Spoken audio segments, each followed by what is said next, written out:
സ്ത്രീകൾക്ക് മാത്രമാണോ തൈറോയിഡ് വരുന്നത്? പുരുഷന്മാർക്കും പുരുഷന്മാർക്കും വരാം. പക്ഷെ സ്ത്രീകൾ കോമൺ ആയിട്ട് കാണുന്നത് എന്തുകൊണ്ടെന്ന് വെച്ചാൽ ഈ സ്ത്രീകൾക്കാണ് ഇത്രയും ഹോർമോണൽ ചേഞ്ചസ് വരുന്നത് അല്ലെ. നമുക്ക് അതെ, പ്രസവം, മെനോപോസ് വരും. പിന്നെ നമുക്ക് ആർത്തവം വരുന്ന സമയത്ത് നമുക്ക് ഭയങ്കര ഡ്രാസ്റ്റിക് ചേഞ്ച് അല്ലേ അല്ലെ, നമ്മുടെ ബോഡി അത്രയും മാറും നമ്മൾ. അപ്പം പ്യൂബർട്ടി, പ്രഗ്നൻസി, മെനോപോസ് ഇതെല്ലാം വരുന്ന സമയത്ത് ഭയങ്കര ഡ്രാസ്റ്റിക് ചേഞ്ച് നമുക്ക് ശരീരത്തിൽ ഉണ്ടാവുന്നത്.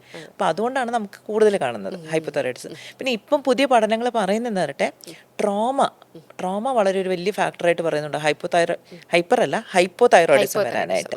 കാരണം എന്താ വെച്ചാൽ കുട്ടിക്കാലം അതിലെ അവഗണിക്കപ്പെട്ട ഒരു കുട്ടിക്ക് അതിൻ്റെ ഒരു എപ്പോഴും ഒരു എന്താ പറയുക, ഒരു സ്ട്രഗിളാണ് ലൈഫിൽ. കാരണം അവഗണിക്കപ്പെട്ടു, ആരും ഇല്ല എന്നുള്ളൊരു ചിന്ത. അപ്പോൾ അതിനെ ഒന്ന് ഓവർകം ചെയ്യാനായിട്ട് പലപ്പോഴും നമ്മുടെ ബോഡി എപ്പോഴും ഒരു ഫൈറ്റ് മെക്കാനിസത്തിൽ നിൽക്കും എന്നുള്ളതാണ്, സ്ട്രഗിൾ ചെയ്തുകൊണ്ട് നിൽക്കുന്നത്. അപ്പം അങ്ങനെയുള്ളവർക്കും കൂടുതലായിട്ട് ഈ ഹൈപ്പോതൈറോയിഡിന്റെ പിക്ചർ കണ്ടുവരുന്നുണ്ട്. സ്ത്രീകൾക്ക് അത് കൂടുതലാണ്. കാരണം നമ്മൾ ഈ നമ്മുടെ പ്രശ്നങ്ങളെല്ലാം നമ്മൾ മാറ്റി വെച്ച് അല്ലെ ബാക്കിയുള്ളവരെല്ലാം സോൾവ് ചെയ്യും അല്ലെ.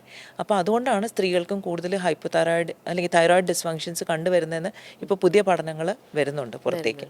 അതെ, നമ്മളും അതന്നെ പറയാറുണ്ട്. കാരണം സ്ത്രീകൾക്കല്ലേ കൂടുതലും ഈ ക്രോണിക് ഡിസീസസ് അല്ലേ.